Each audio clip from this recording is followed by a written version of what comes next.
The alchemist जीवन को किस तरह से जीना चाहिए ये सिखाने वाली एक पुस्तक है। ये कहानी है एक खजाने की खोज की। खजाने का नाम सुनते ही हर किसी की आंखों के सामने सोने चांदी हीरे जवाहरात से भरे बड़े बड़े कक्ष या फिर बड़े बड़े बर्तन नजर आने लगते हैं। ऐसा हो भी क्यों नहीं, क्योंकि आज तक हमने खजाने का मतलब सिर्फ धन से समझा है।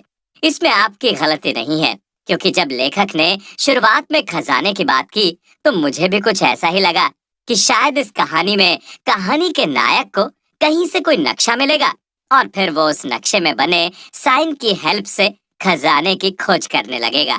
मुझे लगा कि शायद कहानी का नायक खजाने की खोज में किसी एडवेंचर में कोई खतरनाक स्टंट करते हुए हर इम्पॉसिबल टर्म को जल्दी ही पार कर लेगा और लास्ट में उसे खजाना मिल जाएगा। वो दुनिया का सबसे अमीर आदमी बन जाएगा। लेकिन जब मैंने इस बुक को पढ़ा तो खजाना क्या होता है इस शब्द का मतलब ही बदल गया और मुझे तरस आया अपनी छोटी सी सोच पर कि मैं कितना छोटा सोचता हूँ।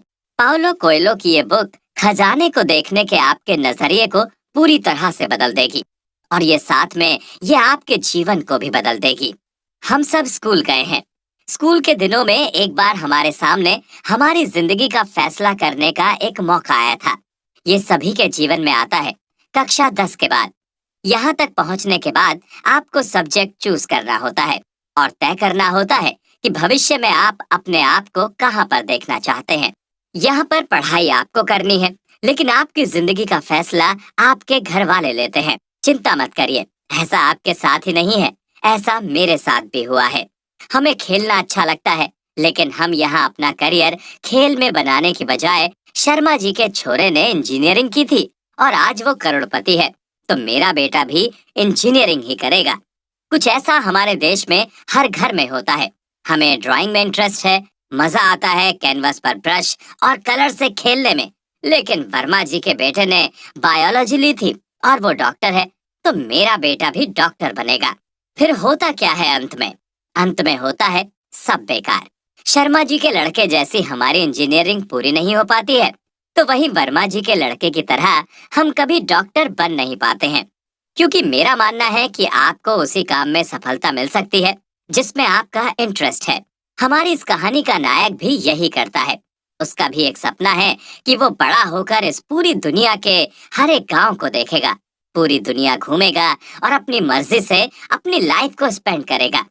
उसके पिता कहते हैं कि बेटा कुछ नहीं रखा इन सब चीजों में, क्योंकि दुनिया के दूसरे लोग हमारे गांव को देखने आते हैं, इसलिए हमारे गांव से सुंदर कुछ नहीं है। यहाँ की स्त्रियों से सुंदर और कामुक किसी भी देश की स्त्रियां नहीं होती हैं। लेकिन लड़का नहीं मानता है और कहता है कि जब दूसरे देश के लोग हमारे गांव को देखने आते हैं तो मैं भी उनके गांव को देखने के लिए जाऊंगा। पिता ने जब देखा कि बेटा नहीं मानने वाला, वो तो बस अपने सपनों को जीना चाहता है, तब पिता अपनी जमा पूंजी उसे देते हुए कहते हैं कि आज तक दुनिया की सैर सिर्फ गडरियों ने की है, लेकिन मेरी इच्छा है कि तुम पढ़ लिख कर एक पादरी बनो। लेकिन लड़के पर तो अपने सपनों को जीने की धुन सवार थी। उसने फैसला कर लिया था कि उसे चाहे कोई भी लालच मिले, लेकिन वो दुनिया की यात्रा जरूर करेगा, चाहे इसके लिए उसे कुछ भी करना पड़े। वो अपने सपने को पूरा करने के लिए उस रास्ते पर बढ़ेगा। जब बेटे ने तय कर लिया कि वो तो दुनिया घूमेगा, तब पिता ने उसे आखिरी बार रोकने के लिए एक बात कही। बेटा, एक दिन आएगा जब तुम्हें अंदाजा होगा कि इस गांव से प्यारा और यहाँ की लड़कियों से सुंदर कुछ भी नहीं है। लेकिन लड़के ने सारी बातों को नजरअंदाज करते हुए आगे बढ़ने का फैसला किया और बन गया एक गडरिया। लेकिन लड़के के पिता ने अपनी जमा पूंजी उसके हाथ में रखी थी। तब उनकी आंखों में भूतकाल में दफन हो चुके उस सपने को आसानी से देखा जा सकता था जिसे उन्होंने बचपन में देखा था। लेकिन परिवार की जिम्मेदारियों को पूरा करने में वो सपना कहीं दफन हो गया था। ये कहानी बिल्कुल हमारी कहानी जैसी है। हमारे माता पिता की आंखों में भी कुछ ऐसे ही सपने होते हैं, लेकिन घर परिवार और बच्चों की जिम्मेदारियों में सपने कहीं बहुत दूर छूट जाते हैं। लेकिन फिर भी पता नहीं क्यों वे अपने बच्चों को अपने सपनों को जीने से रोकते हैं। यदि आपको पसंद स्पोर्ट्स है और आपने अपना करियर भी स्पोर्ट्स में बना लिया, तो यकीन मानिए आप एक बेस्ट प्लेयर होंगे, क्योंकि यहाँ आपको थकान नहीं होगी जो आपको रोकेगी, क्योंकि यहाँ आपको काम में मजा आ रहा है। कुछ ऐसा ही सेंटियागो करता है। वो अपने सपने को जीने के लिए गडरिये जैसे काम करता है, जिसमें हर समय खतरा रहता है कि भेड़ों को भेड़ियों से बचाना, उनकी देखभाल करना, उनकी भाषा पहचान कर उन्हें अपने अनुसार चलाना। और सबसे बड़ी बात तो यह है कि उसे हमेशा पैदल ही चलना होगा। लेकिन इतना काम भी सेंटियागो को थकाता नहीं है, क्योंकि सेंटियागो को हर समय यही लगता है कि वो अपने सपने को जी रहा है। वो नई नई जगहों पर घूम रहा है। जब सेंटियागो अपनी यात्रा शुरू करता है, तब वो अपनी भेड़ों को लेकर दुनिया के हर देश में जाता है। वो एंडुलेसिया के मैदान के बारे में हर बात जानता है। अपनी यात्रा में अपने खर्चे चलाने के लिए वो अपनी भेड़ों की ऊन को बेचने का काम भी करता है। सेंटियागो एक लड़की से मिलने के सपने देखते हुए एक शहर में पहुंच जाता है, जहां सपनों की व्याख्या करने वाली एक जिप्सी औरत के पास जाता है, जो उससे खजाने के पते के बदले खजाने का 10वां हिस्सा मांगती है। वहीं जब सेंटियागो बाजार के बीच एक बेंच पर बैठ किताब पढ़ रहा होता है, तब उसके पास अफ्रीका का राजा आता है और सेंटियागो को खजाने का पता बताने की कीमत के लिए भेड़ों का 10वां हिस्सा मांगता है। जब सेंटियागो उसे अपनी भेड़ों का 10वां हिस्सा दे देता है, तब वो उसे बताता है कि उसे खजाना मिस्र के पिरामिडों में मिलेगा। इतनी सी बात बताने के लिए सेंटियागो से उस बूढ़े राजा ने 6 बकरियां ले ली थी। तो इस बात से सेंटियागो को काफी गुस्सा आया। लेकिन जब बूढ़े व्यक्ति ने कहा कि यदि तुम अपने खजाने के पते के लिए कीमत नहीं चुकाते, तो तुम्हें इसकी अहमियत पता नहीं चलती और ना ही ये तुम्हारा सपना बनता। अब तुमने इसकी कीमत चुकाई है, तो ये तुम्हारी लगन बन जाएगा। दुनिया में कहते हैं कि हर सफल इंसान के पीछे एक औरत का हाथ होता है। ये बिल्कुल गलत बात है, क्योंकि एक सफल इंसान के पीछे उसकी लगन और सपनों को पूरा करने के लिए चुकाई कीमत होती है। उस बूढ़े राजा ने सेंटियागो से 6 भेड़े लेने के बाद सेंटियागो को 2 पत्थर दिए, जिनमें से एक का नाम यूरिम था, तो वहीं दूसरे का नाम थ्यूमिन था। ये दोनों पत्थर उस बूढ़े राजा ने सेंटियागो को इसलिए दिए थे ताकि मुसीबत के समय में वो फैसला कर सके कि उसे क्या करना है। ये दोनों पत्थर हर किसी के पास हमेशा ही मौजूद रहते हैं। ये दोनों पत्थर हमारे मन के 2 विचार हैं, जिनमें से एक विचार हमें आगे बढ़ने से रोकता है, तो वहीं दूसरा विचार हमें आगे बढ़ने की सलाह देता है। जब हम कोई गलत काम करने की कोशिश करते हैं, तब हमारे मन में 2 विचार आते हैं, जिनमें से एक विचार कहता है कि ये काम मत करो क्योंकि ये गलत काम है, जबकि दूसरा विचार कहता है कि काम कर ले, कोई बात नहीं, क्योंकि इस दुनिया में गलत कुछ नहीं होता। हमारे गलत विचार वाला मन हमें ऐसे ऐसे तर्क देता है कि हम पॉजिटिव सोच वाले माइंड की बात को नेग्लेक्ट कर देते हैं। बस यही हमारे यूरिम और थ्यूमिन है। जब बूढ़े व्यक्ति ने सेंटियागो को ये दोनों पत्थर दिए, तब सिर्फ एक ही बात कही कि जब भी तुम कंफ्यूज हो या फिर तुम्हें समझ नहीं आ रहा हो कि तुम्हें किस रास्ते पर आगे बढ़ना चाहिए, तब ऐसी स्थिति में ये पत्थर तुम्हारी सहायता करेंगे। हमारा मन ही हमारा सबसे अच्छा साथी होता है। हमारा ज्ञान और बुद्धि ही हमारी सबसे अच्छी फ्रेंड होती हैं। जब सेंटियागो ने देखा कि कुछ तो बात है उसके सपने में, तभी एक राजा ने उससे मुलाकात की है। एक राजा जो सब जानता है, वो उसे भविष्य के संकेतों को पढ़ने वाले 2 चमत्कारी पत्थर देता है और कहता है कि अपने सपनों को पूरा करो। कुछ तो बात है, इसलिए मुझे मेरे सपने की दिशा में आगे बढ़ना चाहिए। जब सेंटियागो से एक राजा आकर मिलता है, तब खुद सेंटियागो को विश्वास ही नहीं होता कि उससे एक राजा खुद आकर मिला है। ये सेंटियागो की पर्सनैलिटी ही थी कि उससे एक राजा आकर मिला। जब बात जीवन में आगे बढ़ने की आती है, तो हमें अपनी उम्र से बड़े और सक्सेस दोस्त बनाने चाहिए, क्योंकि उनका अनुभव हमें रास्ता दिखाएगा अपने सपनों की दिशा में आगे बढ़ने का। वैसे भी कहा जाता है कि जैसी संगत वैसी रंगत। ये बात 100% सही है। आप इसके उदाहरण अपनी जिंदगी में खुद देख सकते हैं कि यदि आपकी संगत ऐसे व्यक्तियों से जिन्हें अपने करियर या अपने सपनों की परवाह नहीं है, वे हमेशा लापरवाही बने रहते हैं और गलत काम करते हैं और उनमें गंदी आदतें होती हैं, तो संभव है कि लगातार कुछ समय का साथ आपको भी उनके जैसा ही बना देता है। वहीं यदि आपके दोस्त ऐसे हैं जिन्हें हमेशा अपने करियर की चिंता रहती है और वे हमेशा डिस्कस करते रहते हैं कि किस तरह से अपने सपनों को पूरा किया जाए, तो संभव है कि आप भी बिल्कुल ऐसे ही बन जाएंगे। ये राजा की संगत का ही असर था कि सेंटियागो अपने सपनों को पूरा करने के लिए मिस्र की यात्रा पर निकल पड़ता है, ताकि जल्द से जल्द पिरामिडों तक पहुंच सके। इसके लिए वो उस लड़की से मिलने का प्लान भी कैंसिल कर देता है, जिससे मिलने का सपना वो पूरे 1 साल से देख रहा था। जिससे मिलने के लिए उसने अपने बाल कटवाए तो वहीं दाढ़ी भी बनवाई थी।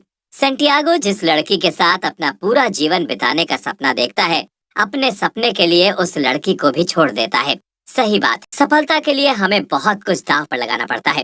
कुछ ऐसा ही सेंटियागो करता है। वो जल्दी ही मिस्र की यात्रा पर निकल जाता है और टेंजियर पहुंच जाता है। सेंटियागो अपनी भेड़ बेच देता है और उससे उसके पास काफी धन आ जाता है। वो टेंजियर में एक शॉप में वाइन पीने जाता है। तभी उसके पास एक व्यक्ति आता है जो सेंटियागो की भाषा को अच्छे से जानता था। सेंटियागो को लगा कि चलो अच्छा हुआ, परदेश में कोई तो मिला जो उसकी भाषा को समझता है। सेंटियागो उसे उसकी मिस्र की यात्रा में गाइड बनने के लिए कहता है।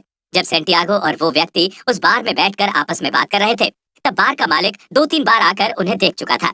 ये बात सेंटियागो को बड़ी अजीब लगी, लेकिन सेंटियागो ने इस बात को ज्यादा महत्व देना सही नहीं समझा। वो तो चाहता था कि अभी अभी मिला व्यक्ति उसकी मिस्र की यात्रा में गाइड बने और उसे उसकी मंजिल तक पहुंचा दे। जब बार का मालिक बार बार उसके पास आने लगा, तो उस व्यक्ति ने सेंटियागो से कहा कि बंदरगाहों के देश में हमेशा सावधान रहना चाहिए, क्योंकि यहाँ पर चोरों का राज चलता है। इतना कहकर उस व्यक्ति ने सेंटियागो से कहा कि ये व्यक्ति तुम्हारे पास जो धन है उसे चुराना चाहता है, इसलिए ये बार बार हमारी बातों को सुनने के लिए आ रहा है, इसलिए हमें बाहर चलकर बात करनी चाहिए। सेंटियागो को भी लगता है कि ये सही कह रहा है। शायद बार का मालिक उसके धन को हड़पना चाहता है, लेकिन सेंटियागो उस बार के मालिक की भाषा को नहीं समझता था। उसने बाहर जाने की जैसे ही कोशिश की, बार के मालिक ने सेंटियागो का हाथ पकड़ लिया और अपनी भाषा में कहने लगा, जो सेंटियागो को बिल्कुल भी समझ नहीं आया। इस घटना से सेंटियागो को सच में विश्वास हो गया कि बार का मालिक उसके पैसे लेना चाहता है। वो उस व्यक्ति के साथ बाहर चला जाता है।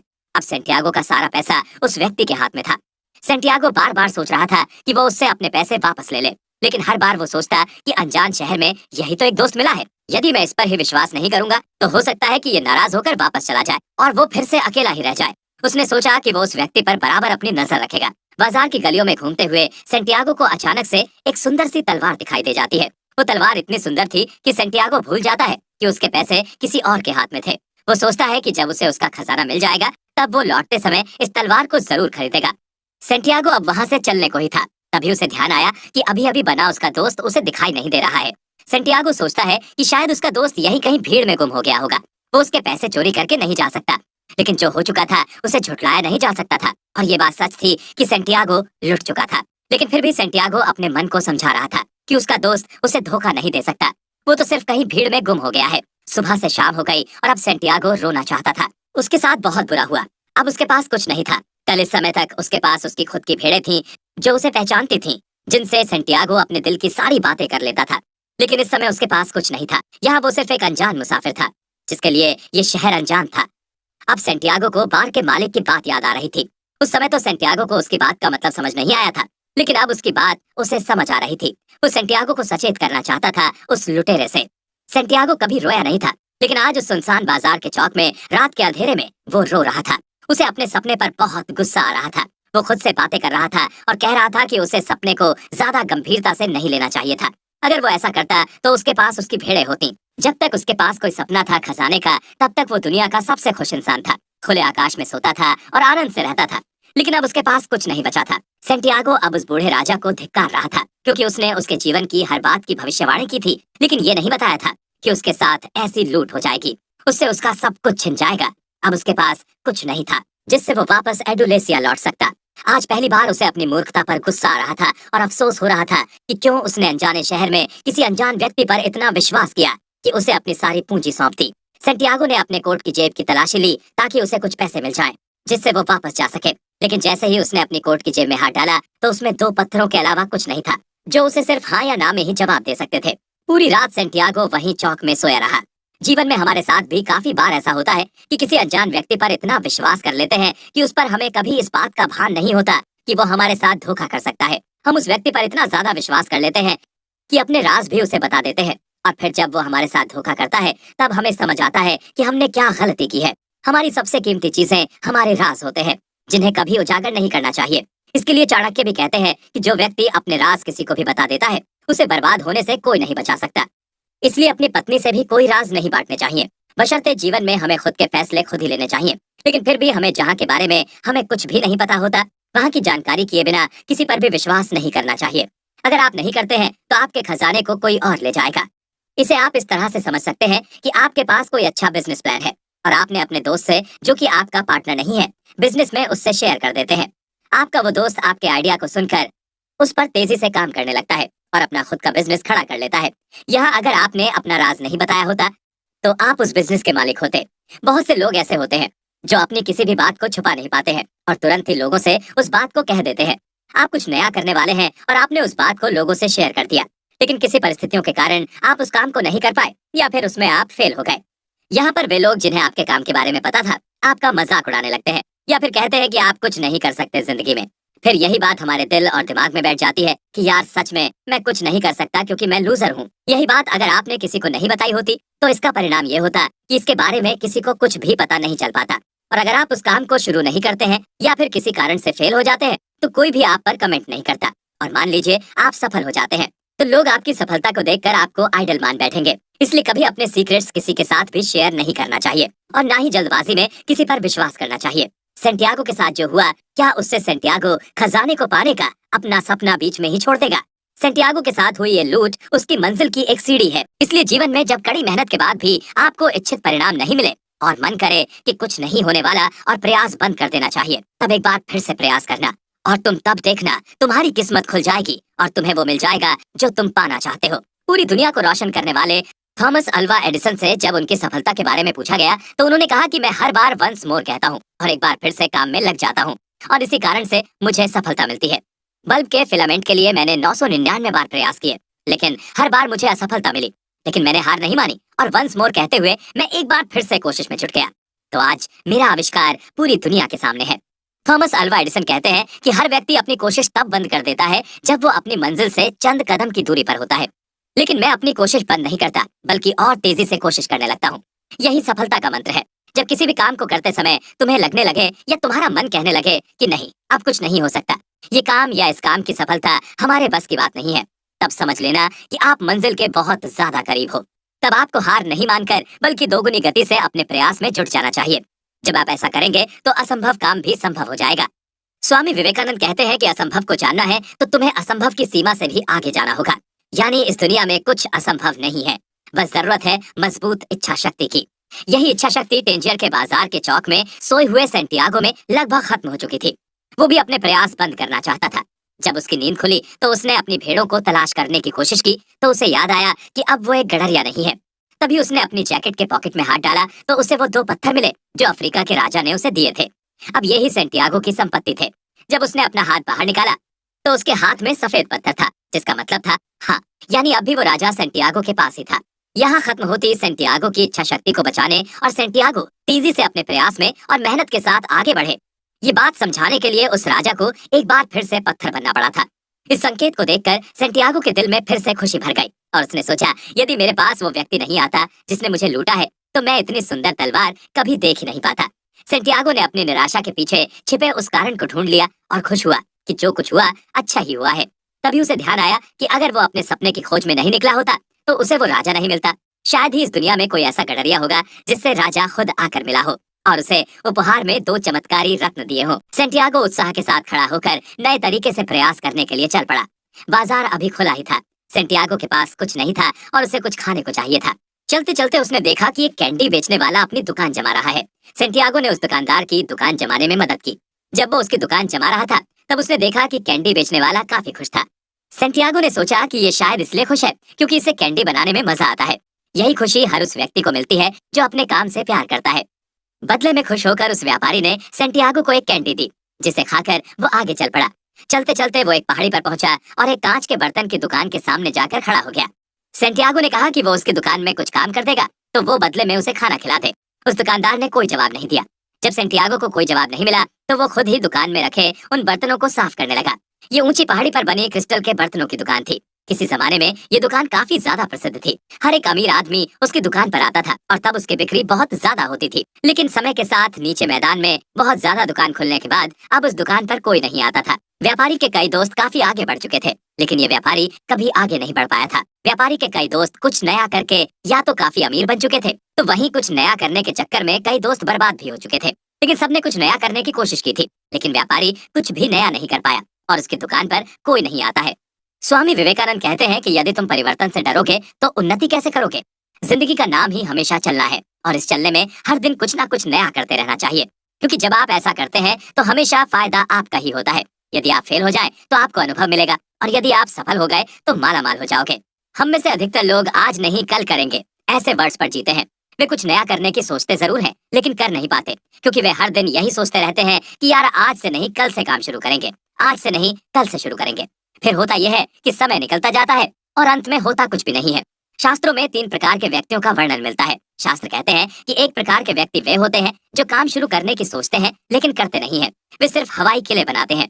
दूसरे प्रकार के व्यक्ति वे होते हैं जो काम तो शुरू करते हैं लेकिन हम फेल हो जाएंगे इस डर से उस काम को बीच में ही छोड़ देते हैं। तीसरे प्रकार के व्यक्ति वे होते हैं जो काम शुरू तो करते हैं लेकिन रुकते तभी हैं जब काम पूरा हो जाता है।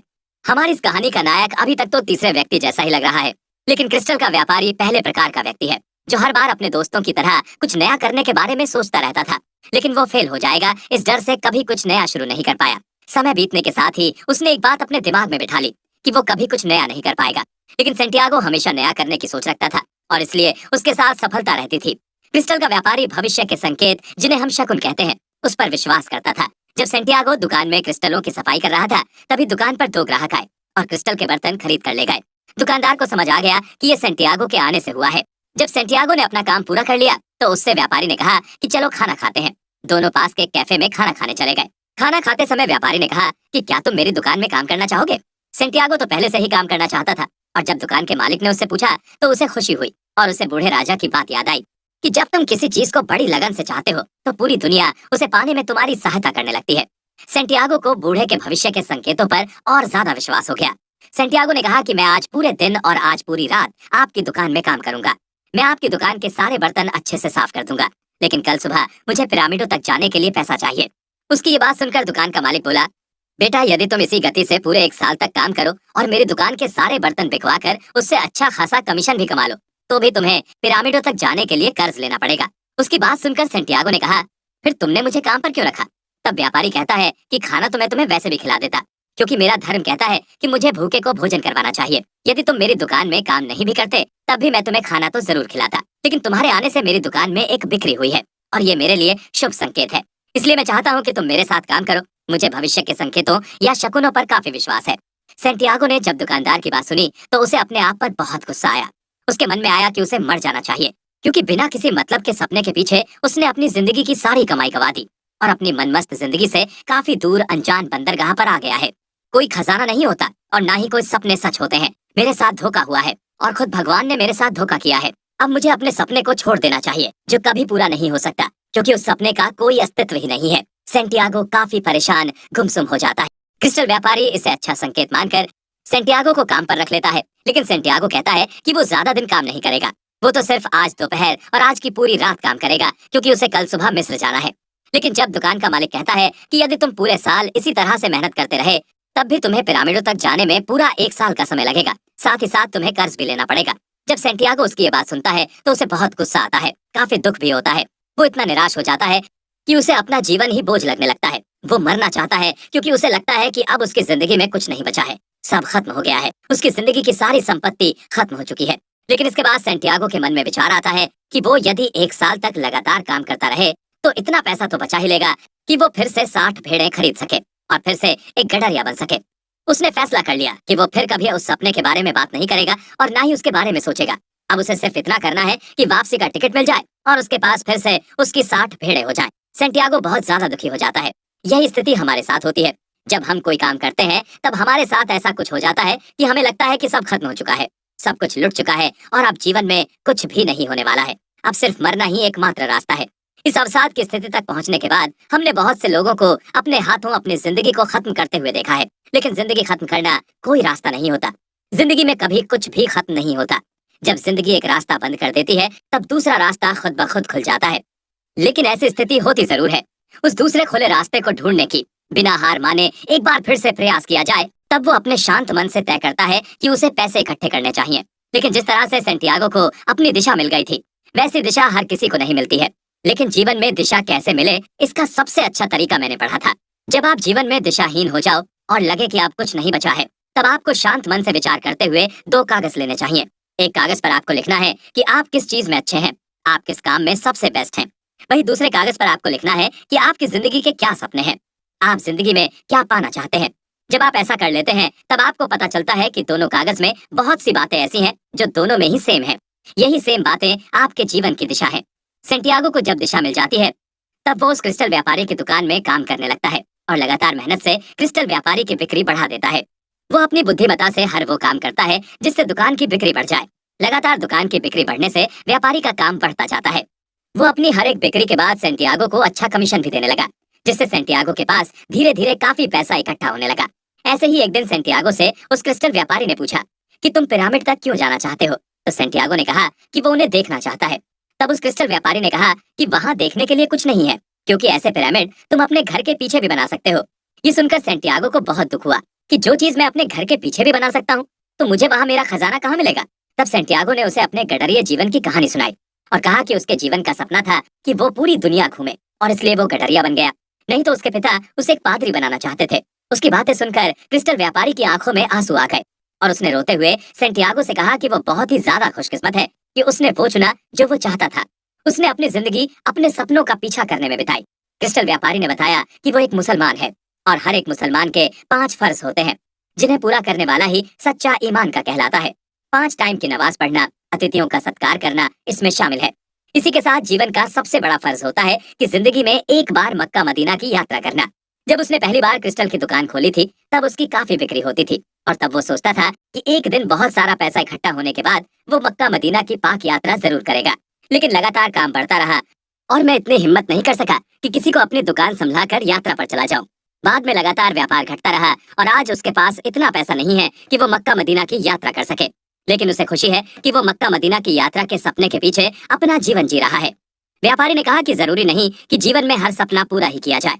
कुछ सपने ऐसे होते हैं जो जीने की वजह होते हैं और यदि वे सपने पूरे हो जाए तो जीवन को जीने की वजह ही खत्म हो जाएगी और वो व्यक्ति मर जाएगा। व्यापारी ने कहा कि वो अब कभी हज की यात्रा पर नहीं जाएगा, चाहे उसके पास पर्याप्त पैसा आ जाए। सेंटियागो ने पूछा, ऐसा क्यों? तब उस व्यापारी ने बताया कि हज की यात्रा पर जाना उसका सपना है और साथ ही साथ वो उसके जिंदा रहने की एक वजह भी है। यदि उसने अपना सपना पूरा कर लिया तो उसके पास जीने की कोई वजह नहीं होगी।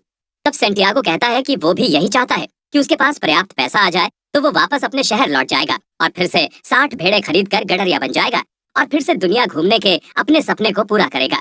व्यापारी ने जब उसकी बात सुनी तो वो अब उसकी और ज्यादा सहायता करने लगा। वो उसके सपने को जल्द से जल्द पूरा होते हुए देखना चाहता था।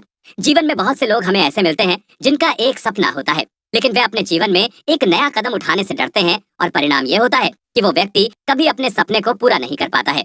लेकिन वो सपना उसके जिंदा रहने की उम्मीद बन जाता है और वे फिर किसी दूसरे के सपने को पूरा करने में सहायता करने लगते हैं। पहली बात तो यह है कि हमें कभी भी अपने सपनों को पूरा करने से नहीं भागना चाहिए, बल्कि सपनों को पूरा करने के लिए उनके पीछे दौड़ लगानी चाहिए। वहीं दूसरी बात यह है कि जीवन में आगे बढ़ने का डर या फिर त्याग करने के डर से यदि आप अपने सपने को पूरा नहीं कर पाए हो तो जरूरी नहीं कि आप अपने सपने को ही पूरा करें, बल्कि आप उस क्रिस्टल व्यापारी की तरह सेंटियागो जैसे अपने सपनों के पीछे दौड़ने वाले व्यक्ति की मदद कर सकते हैं ताकि वो तो अपने सपने को पूरा कर सके, ताकि वो तो अपने सपने को पूरा नहीं कर पाने को ही जीने की वजह न बना ले।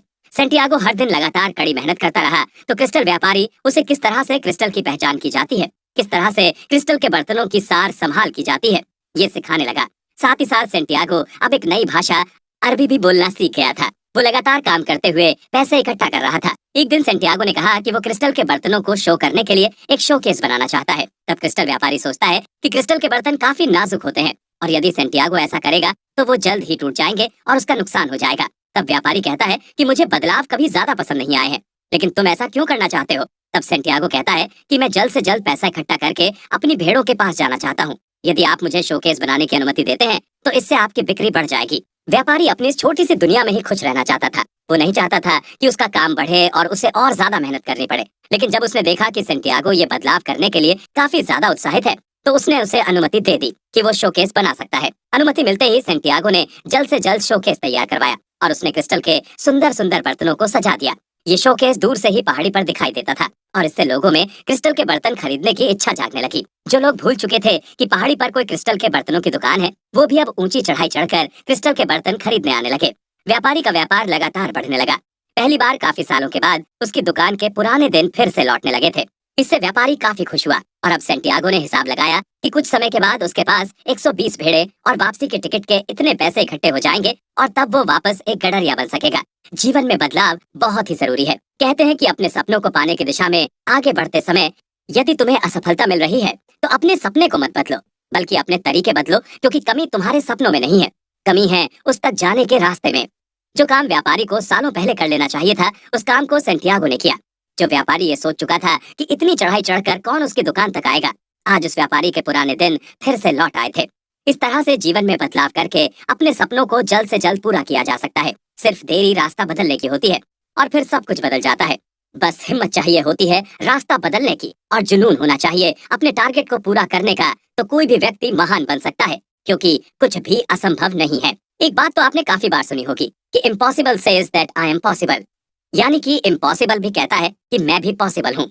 बस अपना नजरिया बदलने की देरी है। इससे सेंटियागो को एक आइडिया आया कि क्यों ना चाय बेची जाए।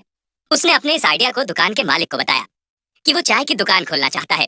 तो दुकान के मालिक ने कहा कि यहाँ पहले से ही बहुत सी चाय की दुकानें हैं, तो तुम्हारी चाय की दुकान किस काम की? तब सेंटियागो ने कहा कि सभी चाय साधारण गिलास में देते हैं, लेकिन हम चाय क्रिस्टल के गिलास में देंगे, जिससे चाय भी बिकेगी और क्रिस्टल के बर्तन भी बिकेंगे। लोग चाय पीकर क्रिस्टल के गिलास खरीदना पसंद करेंगे, क्योंकि सेंटियागो जानता था कि क्रिस्टल को लोग शुभ प्रतीक मानते हैं। व्यापारी जिसे नए आइडिया पर काम करना बेकार लगता था, उसके लिए सेंटियागो किसी परेशानी से कम नहीं था, क्योंकि सेंटियागो को नए नए आइडिया पर काम करना ही अच्छा लगता था। लेकिन वो इसका विरोध भी नहीं कर सकता था, क्योंकि वो सेंटियागो ही था जिसके कारण उस व्यापारी के क्रिस्टल के बर्तन तेजी से बिकने लगे थे। उस व्यापारी ने सेंटियागो को चाय की दुकान खोलने की अनुमति दे दी। अब सेंटियागो लोगों को पुदीने की चाय पिलाता। उस चाय को पीकर थके हुए लोग अपनी थकान उतारते और क्रिस्टल के गिलासों की प्रशंसा करते। साथ ही साथ क्रिस्टल के सुंदर गिलास खरीद कर भी ले जाते। इससे उस व्यापारी की बिक्री और ज्यादा बढ़ गई। अब जल्दी ही सेंटियागो के पास पर्याप्त पैसा इकट्ठा हो गया। सेंटियागो ने उस व्यापारी को सिखाया कि जीवन में यदि आगे बढ़ना है तो कभी भी परिवर्तन से नहीं डरना चाहिए, क्योंकि बिना परिवर्तन के जीवन में सफलता नहीं मिल सकती। वहीं इसके अलावा सेंटियागो ने पहले से चल रही चाय बनाने और पिलाने की साधारण परंपरा को तोड़ते हुए इसमें भी परिवर्तन कर दिया। सेंटियागो ने इससे यही बताने का प्रयास किया कि जो आप बेच रहे हैं और दूसरे भी उसे बेच रहे हैं, तो उसमें थोड़ा सा परिवर्तन करके बेचना चाहिए, और जब आप ऐसा करते हैं तो लोग आपके ही सामान को खरीदते हैं। सेंटियागो ने जहाँ लोग साधारण चाय बनाते थे वहाँ पुदीने की चाय बनाने का फैसला किया। जहाँ लोग साधारण गिलास में चाय पिलाते थे वहाँ सेंटियागो क्रिस्टल के गिलास में चाय परोसने लगा, जिससे लोगों को एक अलग ही अनुभव हुआ। और देखते ही देखते सेंटियागो ने चाय और क्रिस्टल के बर्तनों की बिक्री को बढ़ा दिया। ये सब इसलिए हो रहा था क्योंकि सेंटियागो ने अपने सपने का पीछा करने का निर्णय जो ले रखा था। सेंटियागो ने भले ही अपने लक्ष्य को बदल दिया हो, लेकिन फिर भी कहीं ना कहीं उसके दिल के किसी कोने में वो सपना आज भी जिंदा था। जब आप अपने सपने का पीछा करने का निर्णय लेते हैं तो ये पूरी सृष्टि आपका समर्थन करने लगती है। ये सृष्टि आपको हर परिस्थिति, हर व्यक्ति और हर वो चीज प्रदान करने लगती है जिसकी जरूरत आपको अपने सपने को सच करने में होती है। इसलिए जरूरी है कि आप अपने सपने में यकीन करें, खुद में यकीन करें कि आप अपने सपने को पूरा कर सकते हैं, क्योंकि आप हीरो हैं और आपके अंदर का हीरो जानता है कि आप अपने सपने पर विश्वास करते हैं और उसे पूरा भी कर सकते हैं।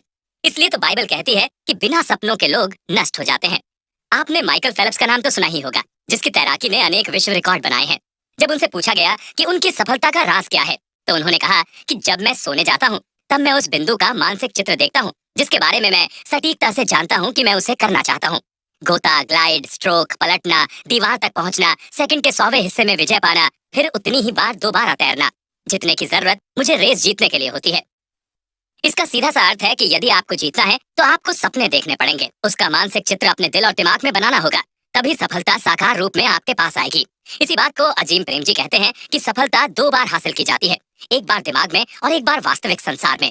ये बात सच भी है, क्योंकि जब तक व्यक्ति मानसिक रूप से सफलता पाने के लिए अपने आप को तैयार नहीं करता है तो वो कुछ नहीं कर सकता, उसे असफलता ही मिलेगी।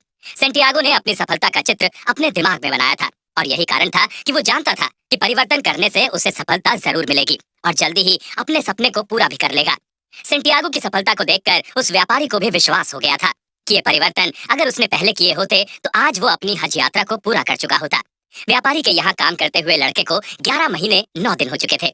आज उसकी मेहनत के दम पर उसके पास इकट्ठा किए गए नोटों की गड्डी थी, जिससे वो वापस लौट सकता था और अपने लिए 120 भेड़े खरीद सकता था। साथ ही साथ उसके पास इतना पैसा भी था कि वो एडुलेसिया जाने के लिए वापसी का टिकट भी खरीद सकता था। प्रेम और धैर्य के साथ चीजों को अमल में लाने की और किसी ऐसी चीज की खोज का हिस्सा थी जिसमें वो विश्वास करता था और जिसकी आकांक्षा करता था। तेजियर अब अजनबी शहर नहीं रह गया था और उसने महसूस किया कि जिस तरह उसने इस जगह को जीत लिया है उसी तरह वो दुनिया को जीत लेगा। जब तुम कुछ पाना चाहते हो तो सारा संसार उस चीज को हासिल करने में एकजुट होकर तुम्हारी मदद की योजना बनाने लगता है। बूढ़े राजा ने कहा था। लेकिन बूढ़े राजा ने चोरी का शिकार होने के बारे में कुछ नहीं कहा था, या अंतहीन रेगिस्तान के बारे में, और ना ही ऐसे लोगों के बारे में जो अपने ख्वाबों के बारे में तो जानते हैं लेकिन जो उन ख्वाबों को पूरा नहीं करना चाहते। बूढ़े राजा ने उसे ये नहीं बताया था कि पिरामिड महज पत्थरों का एक ढेर है, या ये कि ऐसा एक पिरामिड कोई भी अपने घर के पिछवाड़े खड़ा कर सकता है। और वो इस बात का जिक्र करना भी भूल गया था कि जब तुम्हारे पास इतने पैसे हो जाएं कि तुम उससे ज्यादा भेड़ें खरीद सकते हो जितनी वे तुम्हारे पास अभी हैं, तो तुम्हें उनको खरीद लेना चाहिए। लड़के ने अपना थैला उठाया और उसे भी अपनी दूसरी चीजों के साथ रख लिया। हालांकि उसमें पहले से ज्यादा आत्मविश्वास था और उसे लग रहा था कि वो दुनिया को फतह कर सकता है। लेकिन तभी सैंटियागो के दिमाग में एक विचार आया कि मैं तो अपनी भेड़ों को पालने उन्हीं मैदानों में वापस जा रहा हूँ जिनको मैं जानता हूँ। उसने निश्चय के साथ मन ही मन कहा। लेकिन अब वो अपने इस फैसले से खुश नहीं था। उसने एक सपना पूरा करने की खातिर पूरे साल भर काम किया था और वो सपना मिनट दर मिनट कम महत्वपूर्ण होता जा रहा था। हो सकता है वो सपना वाकई उसका रहा ही ना हो, कौन जाने। क्रिस्टल के दुकानदार जैसा होना ही शायद बेहतर हो। कभी मक्का नहीं जाना और उसकी चाह में पूरा जीवन बिता देना। उसने एक बार फिर खुद को विश्वास दिलाने की कोशिश करते हुए सोचा, लेकिन उसने जैसे ही यूरियम और थुम्बिम को अपने हाथ में लिया, वैसे ही उन रत्नों ने उसके भीतर बूढ़े राजा की सामर्थ्य और इच्छा शक्ति का संचार कर दिया। संयोग से, या हो सकता है ये कोई भविष्य सूचक संकेत हो, लड़के ने सोचा। वो उसी कैफे में जा पहुंचा जिसमें उसने पहले दिन कदम रखे थे। वो चोर वहां नहीं था और कैफे के मालिक ने उसे एक कप चाय ला कर दी।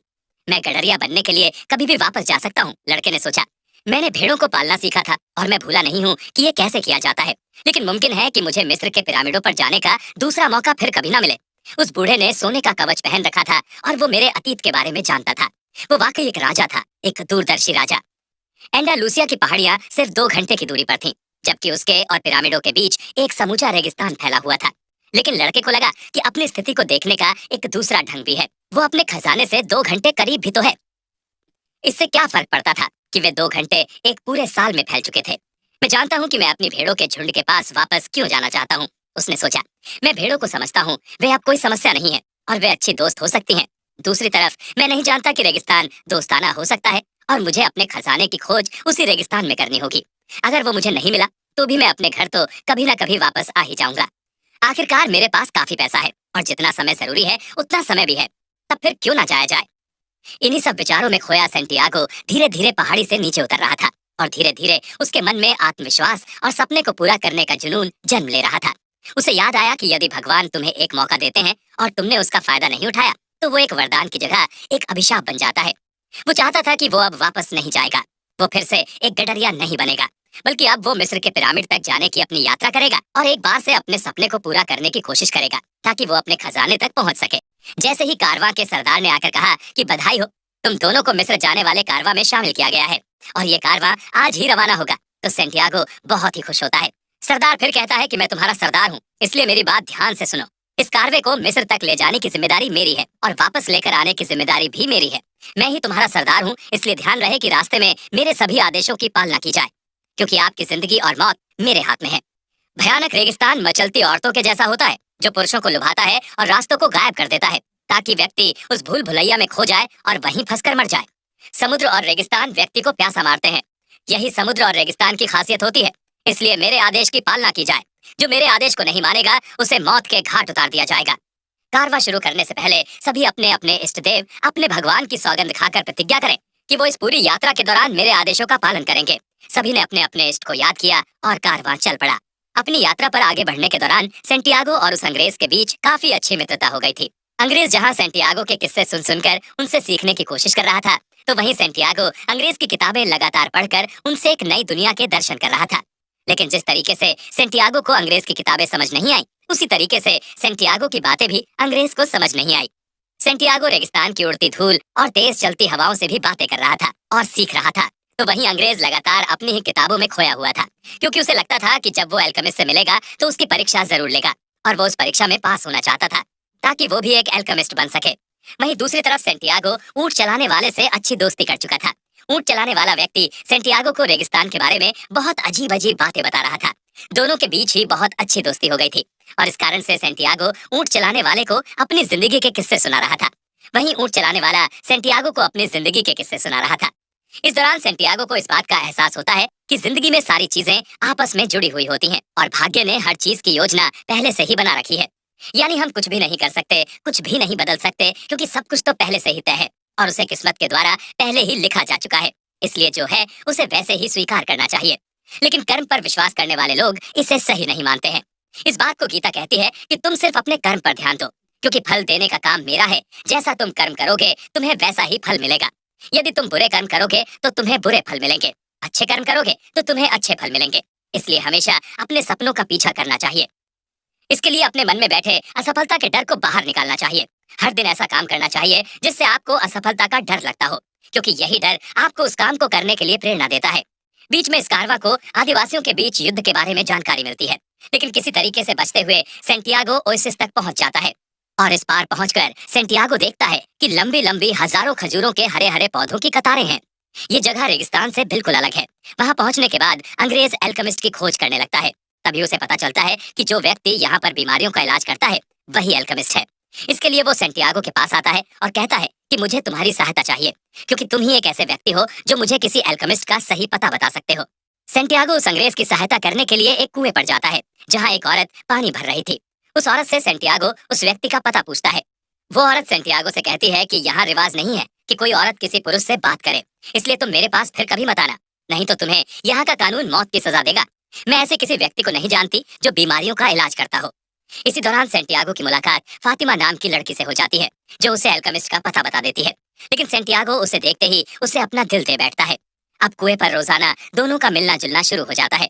दोनों एक दूसरे के बहुत ही नजदीक आ जाते हैं, जिससे सेंटियागो उसे अपने सपने के बारे में बता देता है और कहता है कि मैं अब पिरामिड तक नहीं जाऊंगा। लेकिन फातिमा सेंटियागो को खजाने तक पहुंचने के लिए कहती है, जबकि सेंटियागो कहता है फातिमा ही मेरा खजाना है। मेरे खजाने की खोज ही मुझे यहाँ तक लेकर आई है और यहाँ आने के बाद ही मुझे फातिमा मिली है। फातिमा से मिलने के बाद सेंटियागो को याद आया कि उसके पिता कहते थे कि हमारे गांव जैसी औरतें तुम्हें कहीं नहीं मिलेंगी। इसलिए आज सेंटियागो अपने पिता से कहना चाहता था कि उसे उसकी पसंद की लड़की ओएसिस में मिली है, जिसका नाम है फातिमा। अभी कबीलों की लड़ाई थमने का नाम नहीं ले रही थी और सेंटियागो को ओएसिस में रहते बहुत लंबा समय हो गया था। इस लंबे अंतराल के दौरान सेंटियागो अपने दिमाग से खजाने का जुनून भी उतार चुका था, लेकिन उसे लगने लगा था कि कबीलों की ये लड़ाई कभी खत्म नहीं होगी और वो कभी पिरामिड तक नहीं पहुंच पाएगा। उसका असली खजाना तो फातिमा ही है। सेंटियागो को इस कारण भी फातिमा खजाना लगती है, क्योंकि फातिमा से वो प्यार करता है, अपने दिल की बात करता है, जिसे वो हर समय देखना चाहता है। जीवन में ऐसे बहुत से मोड़ आते हैं जब हमें कुछ लोग ऐसे मिल जाते हैं जिन्हें हम अपनी पूरी जिंदगी समझ लेते हैं। यही वे मोड़ होते हैं जो हमें हमारे सपनों से पीछे की ओर जाने के लिए मजबूर करते हैं, हमारे सपनों का अर्थ बदल देते हैं और यहीं से हमारी जिंदगी बर्बाद हो जाती है। ऐसा सेंटियागो के साथ ही नहीं बल्कि लगभग दुनिया में हर किसी व्यक्ति के साथ ऐसा होता है, क्योंकि हर किसी के जीवन में कोई ऐसा होता ही है जो उसके विचारों पर, उसके जीवन पर अपना अधिकार कर लेता है। इसलिए जरूरी ये है कि अपने सपने में यकीन करें, क्योंकि आप सृष्टि की सबसे महानतम चीज हैं। अगर आपके पास एक सपना है तो इसका मतलब है कि ये भगवान के द्वारा दिया गया तुम्हें आदेश है कि तुम्हें अपने सपने की ओर आगे जाना चाहिए। जब आप अपने सपने के प्रति समर्पित होते हैं तब ऐसा लगता है मानो आपके सपने में आपकी मदद कर सकने वाले हर व्यक्ति को, हर परिस्थिति को सृष्टि आदेश देने लगती है कि वो आपके सपने को पूरा करने में सहायता करे। इसलिए फातिमा खजाना नहीं हो सकती। इस बात को सेंटियागो अपने दिमाग में बिठा लेता है। एक बार फिर सेंटियागो अपने भाग्य के पीछे चलने का मन बना लेता है और आगे बढ़ जाता है। उसे फातिमा की याद तो बहुत आती है, मगर एल्केमिस्ट की अंत में कही गई बात उसे सांत्वना देती है। अगर फातिमा उसकी किस्मत में होगी या फिर फातिमा का प्यार सच्चा होगा तो जिंदगी में उसे उसका प्यार जरूर मिलेगा। अगर फातिमा उसकी किस्मत में नहीं होगी या फिर फातिमा सेंटियागो से सच्चा प्यार नहीं करती है तो वो उसका इंतजार नहीं करेगी और ना ही उसे जिंदगी भर फिर कभी मिलेगी। सेंटियागो एक बार फिर से अपने जीवन में आई बाधा को पार करके आगे बढ़ने का फैसला कर चुका होता है। यही बात सफल और असफल लोगों को अलग करती है, क्योंकि सफल लोग किसी भी बात से मोहित नहीं होते हैं, उन्हें सिर्फ और सिर्फ अपने सपने दिखाई देते हैं। सफल व्यक्ति अर्जुन की तरह होते हैं, जिसे पेड़ पर बैठी चिड़िया की आंख ही दिखाई देती है। उस पेड़ के पत्ते और चिड़िया का पूरा शरीर नहीं दिखाई देता, क्योंकि उसे सिर्फ और सिर्फ उसका लक्ष्य दिखाई देता है। और यही कारण है सिर्फ अर्जुन ही चिड़िया की आंख पर निशाना साध पाता है। ठीक ऐसे ही सफल व्यक्ति को सिर्फ अपना लक्ष्य दिखाई देता है और वो हमेशा आगे बढ़ता रहता है। अगर आपको जिंदगी में सफल होना है तो अपने आप को शांत रखना सीखना होगा, अपने दिमाग को शांत करना होगा, क्योंकि तभी आप अपने लक्ष्य पर निशाना लगा पाएंगे। ये बात सेंटियागो पर जितनी लागू होती है उतनी ही एक स्टूडेंट, एक बिजनेसमैन पर भी लागू होती है। जिस तरीके से एक स्टूडेंट को परीक्षा में पास होने के लिए अपने दिमाग को शांत करने की आवश्यकता होती है, ठीक उसी तरीके से एक बिजनेसमैन को भी अपने दिमाग को शांत करने की आवश्यकता होती है। जब दोनों का दिमाग शांत रहता है तभी उन्हें अपने लक्ष्य तक जाने का रास्ता साफ साफ दिखाई देने लगता है। दिमाग के शांत होने से स्टूडेंट को पढ़ा हुआ याद होने लगता है, तो वहीं एक बिजनेसमैन को सभी समस्याओं का समाधान नजर आने लगता है। लगातार आगे बढ़ते सैंटियागो और एल्केमिस्ट अचानक से रास्ते में आदिवासियों से घिर जाते हैं। वहां से बचने और सैंटियागो की काबिलियत को और ज्यादा निखारने और दुनिया को उसकी काबिलियत बताने के लिए एल्केमिस्ट असंभव सी नजर आने वाली बात फैला देता है। सैंटियागो के बारे में एल्केमिस्ट ने कहा कि ये लड़का एक जादुई लड़का है जो तुम्हें हवा बनकर दिखा सकता है, जबकि सैंटियागो को ये कला बिल्कुल भी नहीं आती थी। वो तो ये भी नहीं जानता था कि कोई इंसान हवा भी बन सकता है। आदिवासियों ने सैंटियागो को कहा, यदि तुमने 3 दिन के अंदर हवा बनकर नहीं दिखाया तो तुम्हें मार दिया जाएगा। इस वजह से सैंटियागो बुरी तरीके से घबरा गया, लेकिन उसने हिम्मत हारना नहीं सीखा था। तो उसने अपने मन की शक्ति को पहचानना शुरू किया और प्रकृति को अपने वश में करने के लिए तरकीब ढूंढने लगा। उसने पाया कि यदि कोई भी व्यक्ति कुछ भी करने की ठान ले तो प्रकृति भी उसका साथ देती है। सैंटियागो को हवा, आकाश ने साथ देने का वादा किया। अंत में सैंटियागो अपने अंदर की ताकत को पहचान चुका था। उसने पहचाना कि वो सब कुछ कर सकता है, उसके लिए कुछ भी इम्पॉसिबल नहीं है। उसमें वो ताकत है कि वो प्रकृति को भी अपने बस में कर सकता है। इन विचारों के साथ सैंटियागो ईश्वर से अपने जुड़ाव को महसूस करने लगता है। उसे महसूस होने लगता है कि ईश्वर उसके साथ है। इस कारण से उसके अंदर एक अजीब तरीके का आत्मविश्वास जाग जाता है और वो उन आदिवासियों को हवा बनकर दिखा देता है और शर्त जीत जाता है। इससे खुश होकर सैंटियागो और एल्केमिस्ट के साथ वे आदिवासी अपने सैनिक भेजते हैं और कहते हैं कि ये तुम्हारी सुरक्षा करते रहेंगे जहां भी तुम जाओगे। लेकिन कुछ दूरी पर जाने के बाद सैंटियागो उन सैनिकों को वापस भेज देता है। इसके बाद एल्केमिस्ट भी सैंटियागो को मिस्र के पिरामिड तक जाने का रास्ता बताकर वापस लौट जाता है। इधर सैंटियागो मिस्र के पिरामिड तक पहुंच जाता है और वो उस जगह पर पहुंच जाता है जो उसे हमेशा सपने में दिखाई देती थी। उसे वहां पर दिखाई देता है कि देवताओं का चिन्ह एक बीटल जमीन पर रेंग रहा है। वो इसे ईश्वरीय संकेत समझकर वहां पर खुदाई करने लगता है। लेकिन यहाँ खुदाई करने के दौरान उसे कुछ भी नहीं मिलता। बजाय इसके आदिवासियों की लड़ाई में इधर उधर भटके सैनिक सैंटियागो की पिटाई कर देते हैं और एल्केमिस्ट द्वारा दिए गए सोने की मुद्राएं भी छीन ले जाते हैं। जब उन सैनिकों को पता चलता है कि सैंटियागो सपने में दिखाई देने वाले खजाने को पाने के लिए यहाँ तक आया है तो वे उस पर हंसने लगते हैं। हालांकि जाते वक्त सैनिकों के सरदार ने सैंटियागो को अपने सपने के बारे में बता दिया कि स्पेन के एक चर्च में जहाँ पर साइकोमोर का पेड़ लगा हुआ है वहाँ पर खजाना छिपा हुआ है। ऐसा सपना उसे भी कई बार आ चुका है। जब सैंटियागो ये सुनता है तो उसकी खुशी का ठिकाना नहीं रहता। वो इस बात को समझ चुका होता है कि खजाना तो उसी जगह पर छिपा हुआ था जहाँ से वो आया था। सैंटियागो समझ गया था कि खजाना तो वहीं था, लेकिन वहां तक पहुंचने का रास्ता बहुत ही घुमावदार था। यदि सैंटियागो अपने सपने के पीछे नहीं चला होता तो शायद ही उस खजाने तक वो कभी पहुंच पाता। तभी उसे एक अजीब सी खुशबू का एहसास होता है। ये खुशबू फातिमा की थी और तभी सैंटियागो चिल्लाता है, मैं आ रहा हूँ फातिमा। दुनिया की सबसे मोटिवेशनल स्टोरी द अल्केमिस्ट कहानी का सार यही है कि भले ही हमें कोई चीज बहुत ही आसानी से मिल सकती है, लेकिन जब तक उस चीज तक पहुंचने का मार्ग मेहनत से भरा नहीं होता है तब तक उस चीज को पाने की असली खुशी हमें महसूस नहीं हो पाती है। इसी के साथ ये कहानी हमें बताती है कि हमारा खजाना हमारा असली ज्ञान है जो हमारे अंदर छुपा हुआ है। इसलिए अपने ज्ञान की खोज में हमें अपनी तैयारी शुरू करनी चाहिए।